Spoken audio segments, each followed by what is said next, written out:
Yo, what's going on Facebook? How are you guys doing? I'm Max Lugavere, and I'm here at an amazing event put on by Equinox Gym called the High Performance Living Symposium 2016. I gave a talk yesterday, and I'm just here hanging out, talking to people. Here with my good friend Pedram Shojai, who is the author of... What's up, dude? What's up, man? How you doing? Nice to see you. Yeah, good. So we want to take some questions from you guys. Pedram just wrote an incredible book called The Urban Monk. I'm a big fan of his work. He's the founder of well.org. And I just wanted to grab him for a few moments to do this Q&A with him.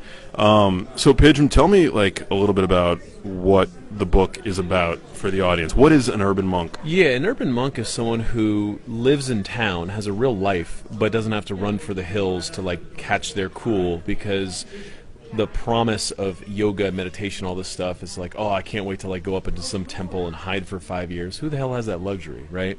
Here we have stuff going on. We got lives. We got, we're in a symposium. There's lectures all day. So how do I sit down and meditate for 3 minutes and catch my breath? How do I stretch and not sit all day? How do I eat the right things so I'm not tired and hitting coffee after lunch? And all the better decisions we could make in real life here. I mean, we're in Manhattan, you know what I mean? Yeah, I guess you could run away to Central Park or something and meditate if you had the time, but we're in a building, and how do we find that here in our busy lives without feeling guilty about just not taking care of ourselves? And I think a lot of my patients and students over the years, there's this kind of this ascetic remorse. It's oh, I'm never gonna, I never get to enough yoga, I never get enough time for myself, and because it's not built into your day, it kind of builds up, and then you just get pissed off that life just isn't serving you, and that's not helpful. It's not useful. So the book is just it's a really practical approach to how to live your life better and find peace. I really love that. It's an amazing book. If you guys are tuned in right now, we've got a couple hundred viewers. Just give a, hey, Pedram, let us know that you're tuned in and that you can hear us. I haven't seen any comments yet. I know that you guys are always really good with the comments and asking questions, but we haven't had any yet, so I'm just curious if you guys can hear us. I'm also using this cool mic. Oh, yeah, that's good. Yeah. Okay, let us know if you can hear us. Yeah, that's important. Yeah, I know. I pushed this mic on them, and now it might not even work. It's a Rode mic we use. Yeah, cool. Cool. Awesome. Yeah, awesome. I do a lot of stuff kind of on the road, and these little mics have been so much better for audio because, if you can't hear what's going on, it sucks. Right? Yeah, it's super important. So you were talking before, and the topic of your book is about how to sort of find peace and sanctuary amidst a life that, so chronically activates what's called our sympathetic nervous response. It's part of the autonomic nervous system. Responsible for that fight or flight mechanism, at the time in which we evolved, it was really sort of important for us to get out of harm's way. But today it could be activated just by media.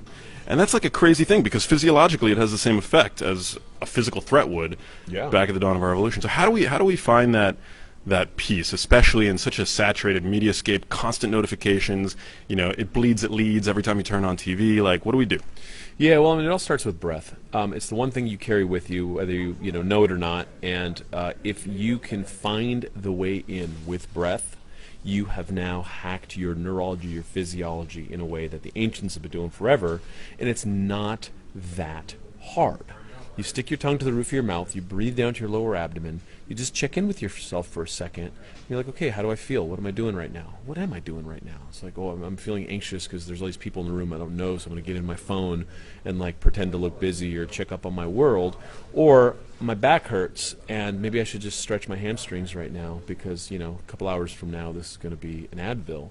And so the awareness comes with press and pause, and the way we press pause is by taking these deep breaths and finding the way in to our kind of inner sanctum, which is only a couple breaths away. And that's the thing, it's all this promise of modern medicine and drugs and all the crap that people are out there trying to hit and do. You just get to the point where you're just oh, there's something outside of me that has the answers. That's not true. Mm-hmm. You can get right where you need to get immediately with your breath, and it's just a matter of training and practice. So walk me through that. I mean, how can I take a more mindful breath? Because we breathe a lot, but it's controlled autonomically. We're not necessarily conscious of it. So how do I take a more mindful breath in moments where I feel stressed? Yep. So take about 3 fingers distance down here from your navel.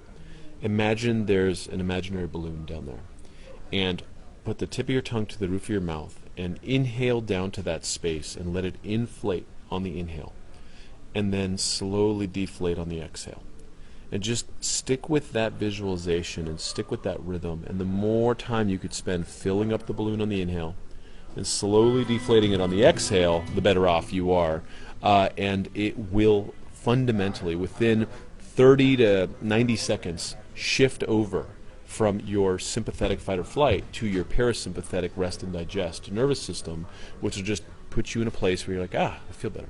I feel better. That's amazing. I would love to take some questions from you guys because we don't have a whole lot of time. Justin talks about singing being a great positive reinforcement for breathing. I agree. Singing physiologically is one of the best therapies that you can do for yourself. I mean, it's using that same diaphragm control that Pedram is talking about. Any questions for Pedram? I'm going to put the link, by the way, you guys, to purchase his book down below. It's a great book. I'm a big fan of it. But I would love to take some questions. So Pedram, any tips for, because especially like I'm always on I use my technology constantly. I'm into media, obviously. And the media has a tendency to exploit some of these hardwired fight or flight mechanisms. Like, what's your relationship with media like these days? Well, I'm a filmmaker. We're running 3 TV shows. I do a ton of stuff online. I'm not a Luddite. I'm not the guy saying, give up all your crap and move up into the mountains. But I don't let it run me. This thing right here, this thing that we're talking to with 200-something people out there in the universe. It's pretty amazing. It's amazing. It's an amazing tool, right? Yeah. But the tool shouldn't run you. So for you to use the tool for what it's designed for. Right now, it's for syndication and hanging out with you guys. But for me, I use it for communication. I use it to connect with my world. But I look at my day and really kind of figure out what I need to get out of the day, and spend the appropriate amount of time drinking from that fountain, because there's no time at the end of the day. I got 2 kids at home, right? Like, there's no time. I go home and I'm just like, Daddy, I just got to run after the kids and be the dad I aspire to be, and that's not easy when you're, look, I'm in New York. My kids are in LA right now, right? And so it's like I got to put in the time. So I don't have the bumpers. None of us do. We barely have the time to take care of ourselves, let alone our children, and be the spouse we want to be, and all of it. So throughout the day, if you can't keep your burn rate at the point where it's balanced and you are able to just go home and be like, honey, I'm good. Mm-hmm. It's if you're just like, damn, I've had one of those days, see that sofa, I'm going to be on it, everyone shut up. That's just, it creates a fundamental imbalance in your family life. It creates a fundamental imbalance in your personal life.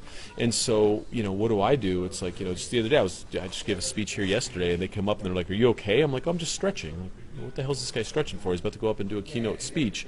It's just like, well, because I've been on planes, and if I don't stretch, my run tomorrow is going to suck. And so I'm hanging out one way or the other. The time is passing. I might as well do something good for myself. And I don't need to be in my phone then. I need to be in my iliopsoas. So it's like a lot of people multitask in a way that diminishes their attention and their focus on what the important stuff is. And when I'm stretching, my mind is in the muscle that I'm breathing to and stretching. And that way, 5 minutes of stretching consciously kicks the crap out of 15 minutes of stretching with my Facebook feed, and I'm trying to figure out, what he said, she said. Yeah, that's an amazing point. That actually, Jody asked, how many times a day do you take to step, outside of the routine and pause and reflect and take a breath or stretch? How many times a day? Yeah, Jody, that's a great question. And my kind of routine go-to for that is kind of the Pomodoro method, where every 25 minutes I will take a 5-minute break and basically do at least 10. Now I'm doing 5 reps of 10 of something. So jumping jacks, push-ups, lunges, squats, something. Stretch, drink some water, run to the bathroom, whatever it is, come back, do another 25 minutes on. So that way I'm just, every half hour I get a 5-minute break. If you look at the amount of reps, I get 200-300 reps of just exercise throughout the day. So if I make it to the gym or not, I've moved around, you know what I mean? And it keeps the blood flowing, because what happens is, we start to stagnate, especially if you sit. I don't, right now we're in some thing and we're sitting here just to talk to you guys, but I hate sitting. I don't sit anymore. I got standing desks. We have standing conference rooms at well.org. And you just don't want to stagnate. But if you're sitting and you don't get up within that hour, what happens is the blood flow starts to slow. Your brain starts to feel tired. You're not as clear, not as cognitively, with it. And then what do we think? Oh, shit, this must be a deficiency in coffee. I should go over the kitchenette over there, grab some coffee with all those other guys, maybe some sugar, and I'll feel better. And then we start playing that yo-yo of fatigue and just the wrong math. And so if you keep your blood flowing, if you're doing something active every 25 minutes, you'll find that not only do your days go by with more productivity and enthusiasm, you go home, you still have gas left in the tank to be there for your family or your loved ones. Yeah, I think it's also really important in speaking about taking breaks from constant work. It's definitely important to get up and move around, but also your eyes suffer from staying, plugged into a screen for too many consecutive hours. And so I think one cool thing that I like to do is every 20 minutes of screen time, I like to sort of take my eyes off the screen and try to focus on something that's really far away, and then maybe look back at my screen just to get my eyes, the musculature, the micro musculature of my eyes working. I'll take that one step further and get a little hippy dippy with you. I like to go look at something three-dimensional and real in between my screen time. So I'll literally walk out of my office and look at the trees and just focus on a tree and put my feet in the grass and just connect with the three-dimensional earth that we come from. And it helps psychologically kind of pull you out of that alternative reality flat screen universe where your mind can just go off into some abstract direction, and then it's hard to come back. It's hard to decelerate from that, especially in the evening if you're trying to sleep. Yeah. Do you drink coffee? I'm just curious. Occasionally. Yeah, Nice. Occasionally. I see you drinking that kombucha. I'm a big fan of kombucha. Yeah, kombucha's good stuff. You got to watch the sugar in the stuff, but if you could get low sugar kombucha, I love ferments. I love Robert Roundtree was here yesterday talking about this kind of stuff, and I think the microbiome and the awareness of the life around us and inside of us is really kind of the next generation of kind of medical innovation. And so just lots of live bugs, lots of good bacteria make for healthy people. Super important. You guys, Pedram wrote an incredible book called The Urban Monk. I'm going to post a link. It's awesome. Check him out. We've got time for one more question. Gabriella asks the name of the book, The Urban Monk. It's an awesome book. Any other questions before we got to run? We're here at Equinox's High Performance Living Symposium. It's freaking awesome. I spoke yesterday. You spoke yesterday. Great. Yep. We were on a panel together. It was amazing. It's a good event. They put together a good event. They got a lot of very interesting people talking about kind of next-gen wellness, because the front line of healthcare isn't the doctor. That's when things already break. It's the touch points with health that you get with food and exercise. So I love the fact that this event's happening and that this conversation's happening. It's important. Yeah. I agree. I think that really healthcare begins in the gym. It begins in the kitchen. And it's great to be around like minds in that sense. Okay, any last questions from you guys? I'm going to ask one last question. Is there anything over the course of writing the book that surprised you? Other than the book industry being a dinosaur, I started really looking at cooking in a lot of the stuff in the book. And everything I pulled from patient encounters over the last 15, 20 years of my life, and then other things I just practically applied. I said, listen, I'm putting hundreds of hours into writing this thing. I'm going to run all the methodologies through here again and just see what's working and what just sounds theoretical, right? And the one thing that really surprised me was grounding. It's the stuff that I've been reading about. It's kind of very Tai Chi, hippy dippy.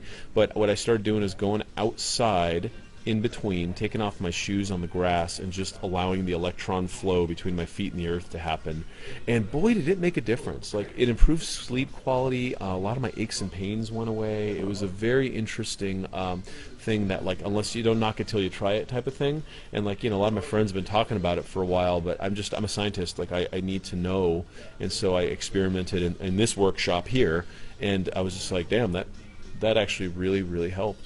Wow. Yeah. It's hard to do when you live in a city like Manhattan, but I spend a lot of time in LA, and I find whenever I'm at the beach or on grass, it's so soothing, so therapeutic. And it's actually true that, at least in animals, it's been found that the smell of grass, which in studies has been referred to as green odor, it's kind of a weird name, can actually boost neurotrophic proteins in the brain that protect your neurons. It's an amazing thing. Yeah, being outside is so good for you. It's incredible. And so that's awesome.